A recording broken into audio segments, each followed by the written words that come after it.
గురుగారు, ధనుస్సు రాశి వారికి ఈ సంవత్సరం ఎలా ఉండబోతోంది?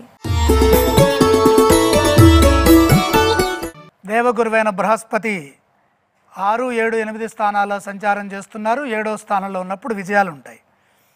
4వ రాశిలో శని సహకరించట్లేదు. అర్ధాష్టమ శని దోషం ఉన్నది, జాగ్రత్తగా ఉండాలి. 4, 3 రాశుల్లో రాహువు 3వ రాశిలో యోగిస్తారు. 10, 9 రాశుల్లో కేతు సంచారం, 10వ రాశిలో కేతు యోగిస్తారు. మొత్తం మీద 75% శుభ ఫలితాలు ఉన్నాయి. ఆదాయం 5, వ్యయం 5, రాజపూజ్యం 1, అవమానం 5. ధనుస్సు రాశి వారికి అదృష్ట యోగం 70% బాగుంది. ఆదాయ వ్యయాలు సమంగా ఉన్నాయి. ఆశించిన ఫలితాలు సాధించడానికి ఈ కాలం ఎంతగానో సహకరిస్తుంది. ఒక ప్రణాళికాబద్ధంగా కృషి చేయండి, సత్ఫలితాలు సాధించడానికి వీలు కలుగుతుంది. స్థిరాస్తులు వృద్ధి చేసుకునే అవకాశం ఉంది. గృహ నిర్మాణాది అంశాలు కలిసి వస్తాయి. భూలాభం విశేషంగా ఉంది. మే 14 నుండి గురుబలం సంపూర్ణంగా యోగిస్తుంది.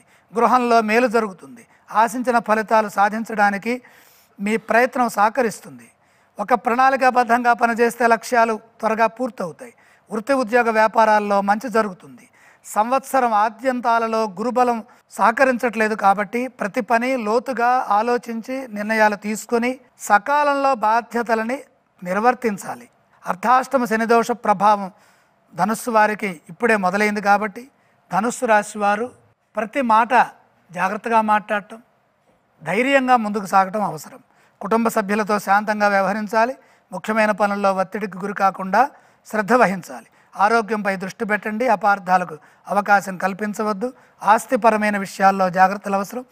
రాహుకేతువులు ఏదో ఒక విధంగా ధనుస్సు రాశి వారికి పూర్వార్ధంలో కానీ ఉత్తరార్ధంలో కానీ యోగిస్తూ ఉంటారు కాబట్టి ఎటువంటి ఇబ్బంది లేదు, మేలు చేస్తున్నారు. 100% ధనుస్సు రాశి వారికి శుభయోగాలు ఉన్నాయి. విద్యలో కృషిని బట్టి ఫలితం ఉంటుంది. సంపూర్ణత సిద్ధించడానికి శ్రమ అవసరము. శ్రమ ఫలిస్తుంది. వృత్తిలో ఉన్నత స్థానాలను అధిగమిస్తారు.